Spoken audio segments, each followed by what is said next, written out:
Welcome to you Saraswati classes Zaheerabad YouTube channel में आपका हार्दिक स्वागत है।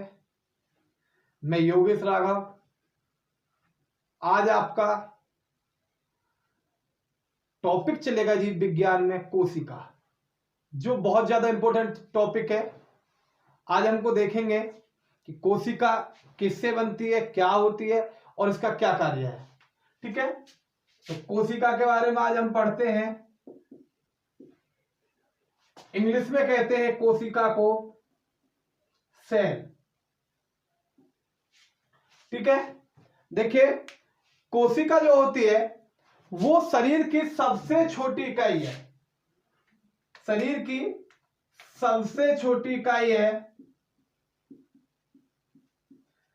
सबसे छोटी इकाई। ठीक है, और ये इकाई जो होती है इससे शरीर का निर्माण होता है, पूरे शरीर का।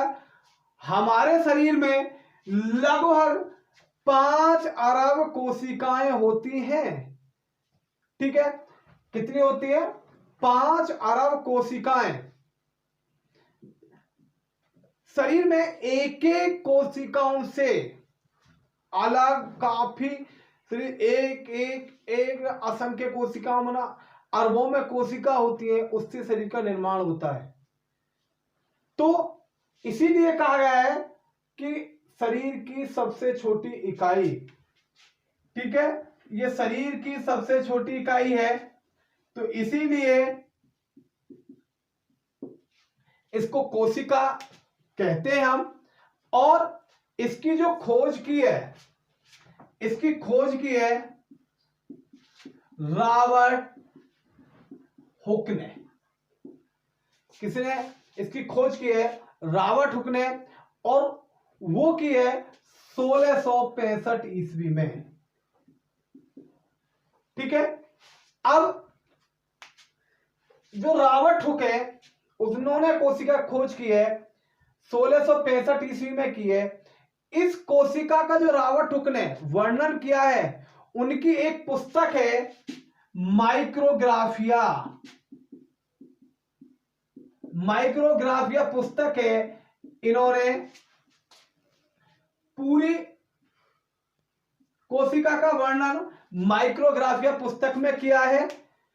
और जो हम कोशिका का वर्णन करते हैं वो विज्ञान कौन सी होती है? वो होती है कोशिका विज्ञान। कोशिका विज्ञान के अंतर्गत हम कोशिका का अध्ययन करते हैं। ठीक है, इसी प्रकार अब बात आ जाती है, ये जो कोशिका है इसका जो नाम दिया गया वो कैसे दिया गया? देखिए, सर्वप्रथम रॉबर्ट हुक ने मधुमक्खी के, जिसका छत्ता होता है और मधुमक्खी के छत्ते में उसमें छोटे छोटे छिद्र पाए जाते हैं, वो कोशिका का नाम उसके आधार पर दिया गया। सबसे पहले इसका नाम था, सर्वप्रथम इसका नाम रखा गया कोसा, क्योंकि नाम दिया गया कोसा। कोसा का अर्थ होता है सूक्ष्म। कोसा का अर्थ होता है सूक्ष्म, क्योंकि आप जानते हैं सूक्ष्म कक्ष क्यों दिया गया इसका नाम? वो इसलिए दिया गया क्योंकि कोशिका हमने मधुमक्खी के छत्ते का आधार पर दी थी, और मधुमक्खी के छत्ते में छोटे छोटे छिद्र होते हैं, इसीलिए उसका नाम कोसा दिया। और कोसा नाम दिया, और कोसा का जो अर्थ होता है सूक्ष्म कक्ष। ठीक है, पहले छात्रों आपकी समझ में आ रहा होगा। आगे की हम बात करते हैं। जिस प्रकार अब जो कोशिका सिद्धांत है, कोशिका सिद्धांत किसने दिया? देखिए, दो वैज्ञानिक जिनको हम इंग्लिश में कहते हैं सेल थ्योरी, कोशिका सिद्धांत दिया है, वो दिया था स्लाइडेन व श्वान ने। इन्होंने कोशिका सिद्धांत दिया, जिसको इंग्लिश में कहते हैं सेल थ्योरी। अब बात आ जाती है, जो हमने जीवित जो कोशिका होती हैं उनके जो अंदर का वर्णन किया है, वो क्या है? जीवित कोशिका का जो वर्णन किया है, जीवित कोशिका का अध्ययन जो किया है वो किया है हमारे ल्यूवेनहॉक ने। आप ल्यूवेनहॉक को जानते होंगे, पीछे आपने पढ़ा होगा।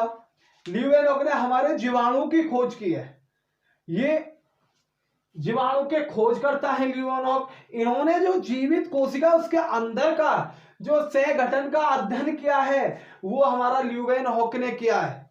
ठीक है, अब बात आ जाती है कोशिका, अब इन्होंने अध्ययन किया है तो कौन सी सदी में कोशिका के बारे में सबसे ज्यादा खोजें की गई थी? 19वीं सदी में सर्वाधिक खोज हुई थी कोशिका की, इसीलिए 19वीं सदी को क्लासिकल काल कहते हैं। क्योंकि क्लासिकल काल इसलिए कहते हैं क्योंकि कोशिका का जो सर्वाधिक खोजें हुई हैं वो 19वीं सदी में हुई हैं। ठीक है, अब बात आ जाती है कि कोशिका कितने प्रकार की होती हैं। देखिए, कोशिका आपकी दो प्रकार की होती हैं। नंबर एक होती है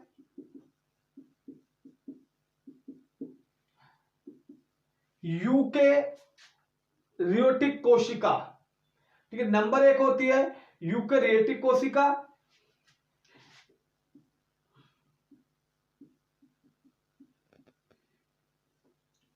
और नंबर दो होती है आपकी प्रिय छात्रों प्रोकैरियोटिक कोशिका। दूसरी जो कोशिका है वो प्रोकैरियोटिक होती है।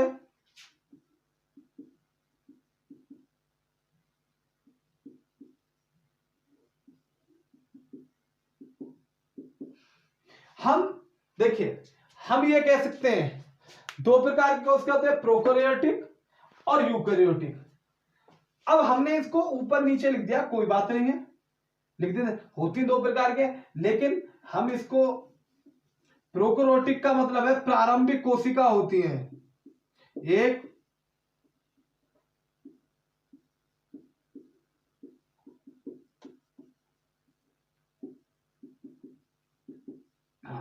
अब बात आती है प्रोकैरियोटिक कोशिकाएं कौन सी होती हैं। ये होती हैं प्रोकैरियोटिक कोशिका जो होती हैं पहले नंबर की, ये होती है प्रारंभिक कोशिकाएं, और इनको अर्धपूर्ण कोशिका भी कहते हैं। प्रोकैरियोटिक जो कोशिका होती है प्रारंभिक कोशिका होती है क्योंकि पहले नंबर की कोशिका है, और इसको अर्धपूर्ण कोशिका कहते हैं। मेन दोनों में डिफरेंस बताता हूं कि दूसरी यूकेरियोटिक ये दूसरे नंबर की होती है, ये पूर्ण कोशिकाएं होती हैं। पहले छात्रों देखिए, दोबारा बता रहा हूं, प्रोकैरियोटिक प्रारंभिक कोशिकाएं और अर्धपूर्ण कोशिका होती हैं, और यूकेरियोटिक ये होती हैं पूर्ण कोशिकाएं। ठीक है, अब हम इसको लिख सकते हैं प्रारंभिक कोशिका, और इसको लिख सकते और अर्धपूर्ण कोशिका लिख सकते हैं, और ये होती हैं पूर्ण कोशिका। ठीक है, इनका जो प्रोकैरियोटिक जो कोशिकाओं की जो श्वसन क्रिया होती है, श्वसन क्रिया जो ये सांस लेती हैं, ये लेती है प्लाज्मा में। ठीक है, प्लाज्मा में ये श्वसन वो लेती हैं,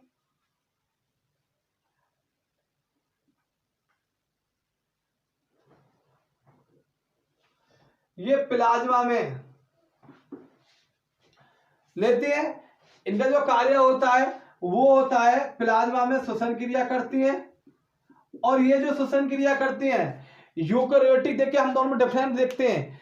यूकेरियोटिक जो करती है वो श्वसन क्रिया करती है, ये करती है आपकी माइटोकॉन्ड्रिया में श्वसन क्रिया करती है, माइटोकॉन्ड्रिया में, ये यूकेरियोटिक श्वसन क्रिया करती है। अब बात आ जाती है कि आपके जो कोशिका होती है इनमें 1 से लेकर 10 माइक्रोन तक ही जीवाणु पाए जाते हैं। इसमें आपको जो होती है यूकेरियोटिक, इसमें आपको माइटोकॉन्ड्रिया होती है, हरित लवक होती है, और इसमें एक एकहरी झिल्ली होती है, इसमें द्विहरी झिल्ली होती है। तो मैंने आपको दोनों बता दिया, प्रिय छात्र समझ में आ गया होगा। अब बात आ जाती है आपकी कि सबसे छोटी कोशिका किसकी होती है और सबसे बड़ी कोशिका किसकी होती है। देखिए सबसे छोटी जो कोशिका है, अब आ जाती है सबसे छोटी कोशिका, वो होती है गैलीसेप्टिका।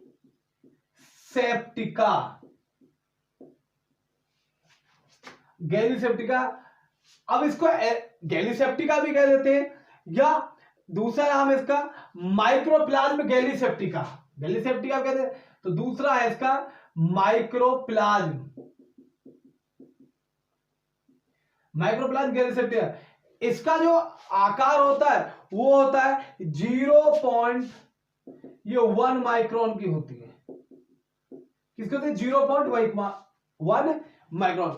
अब होती है जिस सबसे लंबी कोशिका कौन सी होती है? सबसे लंबी कोशिका होती है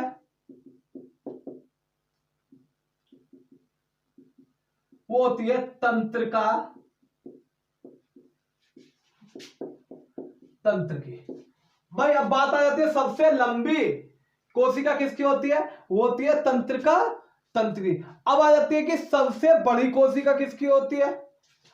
अब सबसे बड़ी कोशिका होती है, बड़ी कोशिका है सबसे शत्रुमुख के अंडे की।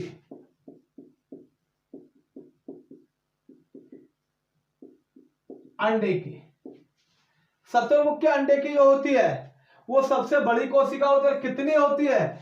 175 मिलीमीटर। और ध्यान रखना है शत्रुमुख का अंडा भी सबसे बड़ा होता है।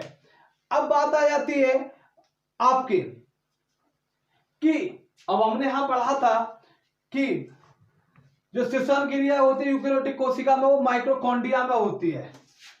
अब जो कोशिका का पावर हाउस होता है वो क्या होता है? कोशिका का पावर हाउस,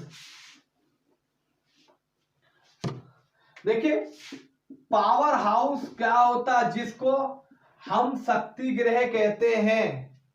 हिंदी में क्या कहते हैं? पावर हाउस को शक्ति गृह कहते हैं। ये होता है माइटोकॉन्ड्रिया। ये क्या होता है? ये कोशिका का पावर हाउस होता है। इसमें जो इसकी पूरी शक्ति होती है वो होती है। अब ये होता क्या, पावर हाउस होता क्यों, कहते क्यों से? देखिए इसकी जो सतह पर है क्रिस्टी सतह पर F1 कण होता है, और दूसरा होता है आपका ऑक्सीसोम। F1 कण व ऑक्सीसोम के कारण ये ऊर्जा उत्पन्न करती है। क्रिस्टी सतह पर F1 कण व ऑक्सीसोम के कारण ये ऊर्जा उत्पन्न करती है, और ऊर्जा उत्पन्न होती है तो इसलिए इसको हम पावर हाउस की संज्ञा देते हैं। अब इसकी जो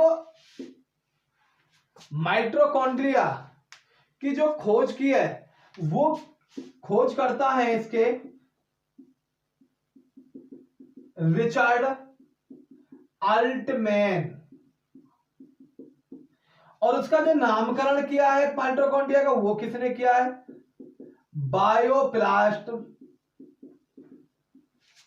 तथा बेडा ने। इसका जो माइटोकॉन्ड्रिया का नामकरण किया है वो बायोप्लास्ट तथा बेडा ने किया है। इसकी जो खोज की है रिचर्ड अल्टमैन ने की है। अब बात आ जाती है कि माइटोकॉन्ड्रिया का आकार कैसा होता है। इसका जो आकार होता है वो होता है जी अंडाकार। ठीक है, माइटोकॉन्ड्रिया का आकार कैसा होता है? इसका आकार होता है अंडाकार। जिस प्रकार तुमने देखा होगा अंडा होता है उसी प्रकार माइटोकॉन्ड्रिया का आकार होता है। अब आपको बात आ जाती है वो होती है लाइसोसोम में। ठीक है, लाइसोसोम में कोशिका नष्ट होती है, इसीलिए लाइसोसोम में नष्ट होती है, इसीलिए इसे क्या कहते हैं? इसे आत्महत्या की थैली कहते हैं। आत्महत्या की थैली, इसका दूसरा नाम है आत्महत्या की थैली। लाइसोसोम को हम आत्महत्या की थैली कहते हैं। और ध्यान रखना लाइसोसोम के अंदर 24 एंजाइम पाए जाते हैं। लाइसोसोम में 24 एंजाइम होते हैं। जिन एंजाइम आप पता होगी कि एंजाइम का कार्य होता है शरीर में क्षतिपूर्ति को सुधारना। ठीक है, अब बात आ जाती है कि हम ये लाइसोसोम है, अब इसकी जो खोज की है वो किसने की है? इसके खोजकर्ता कौन है? लाइसोसोम की खोज की है डी डवे ने। डी डवे ने लाइसोसोम की खोज की है। अब बात आ जाती है कि जो कोशिका का जो समूह होता है हम उसको क्या कहते हैं? देखिए कोशिका के समूह को जो हम कहते हैं, यहां लिख ले कोशिका का समूह, इकट्ठे होने को हम कोशिका समूह को कहते हैं ऊतक। कोशिका के समूह को हम क्या कहते हैं? ऊतक कहते हैं। अब आपको प्यारे बच्चों समझ में आ रहा होगा। देखिए बात यह नहीं है कि आप पढ़ कहां से रहें, बात यह है कि आप पढ़ कैसे रहें। आपको एक छोटी मतलब स्टार्टिंग से लेकर हमें लास्ट तक जाना चाहिए। आपको यह खबर होनी चाहिए कि हम कि कैसा पढ़ रहे हैं। देखिए वही बात मैं कह रहा हूं, पिछली वीडियो में मैंने जीएस की में कहा था कि अगर आप हमारा साथ देंगे, आप पढ़ेंगे, आप हमारे मनोबल को बढ़ाएंगे तो टीचर का मनोबल स्वयं ही बढ़ जाता है। ठीक है, देखिए आप हमारे चैनल को अगर सब्सक्राइब कर रहे हैं और कमेंट भी कर रहे हैं और लगातार कि सर आप अच्छा पढ़ा रहे हो, आप कमेंट में लिख रहे हैं, तो उससे अध्यापक का मनोबल बढ़ता है और अध्यापक मेहनत करता है आपको पढ़ाने के लिए। ठीक है, तो इसी प्रकार से आप हमारे मनोबल को बढ़ाते रहिए। मैं आपको सारी चीज कराऊंगा। मैंने पहले भी वीडियो में, जो पिछली वीडियो में मैंने यही चीज कही थी। अब बात आ जाती है उसी के चलते हैं हम। देखिए अब इसके बाद आता है, देखिए आगे चलते हैं। कोशिका जो है, जो कोशिका का अब आ जाती है कोशिका झिल्ली। ठीक है, कोशिका द्रव्य, ये क्या होता है, कोशिका झिल्ली है, ये कोशिका का ऊपर होती है।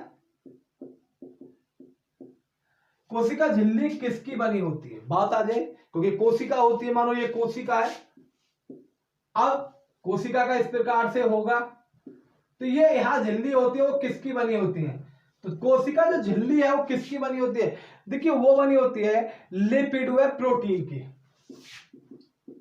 कोशिका झिल्ली बनी होती है लिपिड व प्रोटीन। प्रोटीन आप सभी जानते होंगे कि जो प्रोटीन होती है वो हमारे शरीर में क्षतिपूर्ति का कार्य करती है, और तुम्हें पता ही है सबसे ज्यादा प्रोटीन हमारी किस में पाई जाती है, दाल में पाई जाती है। दाल में भी होती है सोयाबीन, और वह मशरूम में हमारी सर्वाधिक प्रोटीन पाई जाती है। ठीक है, अब इसी के साथ साथ अब बात आ जाती है कि कोशिका भित्ति, कोशिका भित्ति किसकी बनी होती है, कोशिका भित्ति होती है सेल्यूलोज की बनी हुई। ये बहुत इंपॉर्टेंट क्वेश्चन है, दोनों आते हैं एग्जाम में, कई बार पूछा गया है, एसएससी ने पूछा है कि कोशिका झिल्ली किसकी बनी होती है, लिपिड प्रोटीन की, पूछा गया है कि कोशिका भित्ति किसकी बनी होती है, ये भी पूछा है, तो आप बताएंगे फिर छात्रों कि कोशिका झिल्ली सेल्यूलोज की बनी होती है। अब आ जाती है कि कोशिका द्रव्य, ये जो कोशिका द्रव्य है ये क्या होता है, और इसका में कौन कौन से पदार्थ होते हैं। देखिए कोशिका जो द्रव्य है, कोशिका द्रव्य में दो प्रकार के पदार्थ होते हैं। नंबर होता है अकार्बनिक पदार्थ, और नंबर 2 होता है कार्बनिक पदार्थ।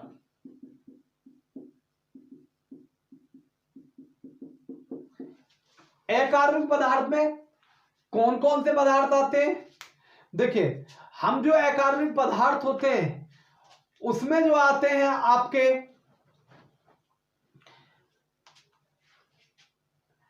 अकार्बनिक पदार्थ में आते हैं आपके, देखिए जल है वह खनिज लवण, अकार्बनिक पदार्थ में जल व खनिज लवण, और कार्बनिक पदार्थ में आपके क्या आते हैं, कार्बनिक पदार्थ में आते हैं आपके देखिए कार्बोहाइड्रेट, प्रोटीन, वसा, प्रोटीन, कार्बोहाइड्रेट वे वसा, ये आते हैं आपके कार्बनिक पदार्थ में। अब बात आ जाते हैं कि हमारे जीवन को जीने के लिए जल की बहुत बड़ी आवश्यकता है और खनिज लवणों की आवश्यकता है हमको। ठीक है, ठीक है। अब जैसे कि आ जाता है कार्बनिक पदार्थ, प्रोटीन, प्रोटीन आपको मैंने बताया था पीछे, कार्बोहाइड्रेट, कार्बोहाइड्रेट मैं आपको बता रहा हूं कि तुरंत ऊर्जा प्रदान करता है, कार्बोहाइड्रेट का कार्य होता है। वसा शरीर में जो हमारे कहने का मतलब है जो ग्रीस का कार्य करता है वो हमारा वसा, फैट। कोशिका द्रव्य में दो प्रकार के पदार्थ पाए जाते हैं, अकार्बनिक पदार्थ, अकार्बनिक पदार्थ पर जल व खनिज लवण होते हैं, और दूसरा होता है कार्बनिक पदार्थ, प्रोटीन, कार्बोहाइड्रेट, वसा। ठीक है, प्रोटीन मैंने आपको पिछले बताया था कि प्रोटीन क्या होती है, प्रोटीन हमारे शरीर को निर्माण करने में सहायक है, कार्बोहाइड्रेट हमारे शरीर में ऊर्जा प्रदान करता है, वसा आप जानते हो जिस प्रकार ग्रीस का कार्य कौन करता है, वसा करता है।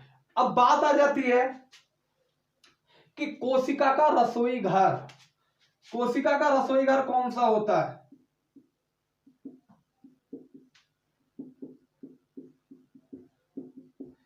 रसोई घर कहते हैं हरित लवक को। तुमने देखा होगा ये आपका हरित लवक जो है ये आपको पेड़ पौधों में पाया जाता है। हरित लवक किसमें पाया जाता है, पेड़ पौधों में पाया जाता है हरित लवक। इससे पत्तियों में जो पीलापन होता है और इससे क्लोरोफिल का निर्माण होता है, जिसके कारण पत्तियां हरी होती हैं। और तुमने देखा होगा मैग्नीशियम जो होता है पत्तियों में क्लोरोफिल निर्माण कार्य में सहायक होता है, तो इसलिए इसको कोशिका का रसोई घर कहते हैं। अब बात आ जाती है कोशिका कोशिका द्रव्य केंद्रक,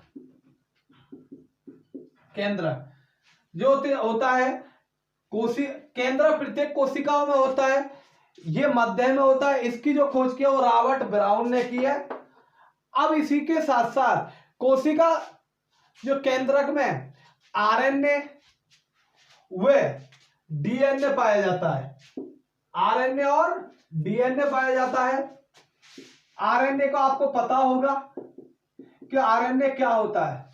आरएनए होता है राइबोन्यूक्लिक अम्ल, ठीक है, और डीएनए क्या होता है, डीऑक्सी राइबोन्यूक्लिक अम्ल, ठीक है।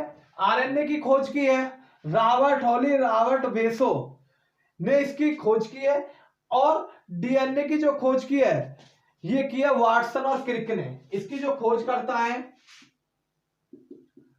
वाटसन क्रिक, ठीक है। आरएनए का कार्य क्या है, प्रोटीन को संश्लेषण करना। जो शरीर में प्रोटीन संश्लेषण होता है वो आरएनए का कार्य होता है, और डीएनए का कार्य होता है आनुवंशिक क्रियाओं को संचालित करने का कार्य आपका डीएनए का होता है। तो प्यारे छात्रों, ये सारी चीज आपकी समझ में आ गई होंगी। मैंने आपको देखिए दोबारा थोड़ा सा एक बार हम रिवीजन कर लेते हैं। शरीर की जो सबसे छोटी इकाई है वो कोशिका है, जिससे शरीर का निर्माण होता है। कोशिका की खोज रॉबर्ट हुक ने की है।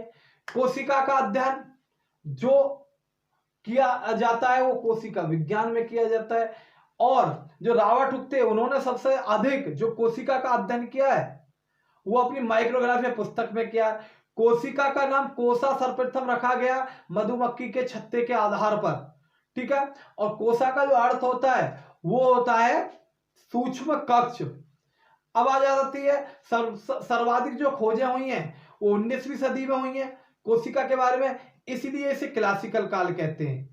सबसे छोटी जो कोशिका होती है वो माइक्रोप्लाज्म गैलीसेप्टिका की होती है 0.1। सबसे बड़ी कोशिका शतुरमुर्ग के अड्डे की 175 मिलीमीटर, और सबसे लंबी जो कोशिका होती है वो तंत्रिका तंत्र की होती है, ठीक है। अब बात आ जाती है कोशिका दो प्रकार की होती है, number 1 prokaryotic, number 2 eukaryotic. Prokaryotic जो प्रारंभिक कोशिकाएं होती हैं, पहली कोशिकाएं होती हैं, अर्थपूर्ण कोशिकाएं होती है। इसमें कैरी झिल्ली होती है, इसमें श्वसन क्रिया प्लाज्मा में होती है, और यूकैरियोटिक में जो इसकी ये पूर्ण कोशिकाएं होती हैं, इसकी जो श्वसन क्रिया माइटोकॉन्ड्रिया में होती है। इसमें आपको जो पाई जाती है वो पाए जाते हैं माइटोकॉन्ड्रिया, हरित लवक, लाइसोसोम, रेटिकुलम पाए जाते हैं, और इसमें दोहरी झिल्ली होती है। अब कोशिका द्रव्य में दो प्रकार के पदार्थ होते हैं, नंबर 1 अकार्बनिक, नंबर 2 कार्बनिक। अकार्बनिक में आपको जो आते हैं वो आते हैं आपके जल व खनिज लवण, और कार्बनिक में जो आते हैं आपके प्रोटीन, कार्बोहाइड्रेट और वसा। माइटोकॉन्ड्रिया का जो शक्ति ग्रह होता है वो माइटोकॉन्ड्रिया शक्ति ग्रह होता है कोशिका का, इसका अन्य नाम पावर हाउस भी इसे कहते हैं, ठीक है। और ये शक्ति ग्रह होता क्या है, F1 कण व ऑक्सीसोम के कारण कृष्टि पर जो लगे रहते हैं उसके कारण ये शक्ति ग्रह कहलाता है। माइटोकॉन्ड्रिया रसोई घर हरित लवक को कहते हैं जो पेड़ पौधे की पत्तियों में पाया जाता है, ठीक है। अब आ जाती है बात केंद्रक की खोज रॉबर्ट ब्राउन ने की है। इसमें डीएनए और आरएनए पाए जाते हैं। तो इसी के साथ प्यारे छात्रों आपकी समझ में आ गया होगा जो मैंने आपको आज पूरा कोशिका के बारे में सारे क्वेश्चन बताए। आप हमारे चैनल को सब्सक्राइब करें, लाइक करें, शेयर करें। अगर आप सब्सक्राइब करते रहेंगे तो हमारा मनोबल बढ़ता रहेगा और आगे हम आपको अच्छी अच्छी वीडियो बनाते रहेंगे।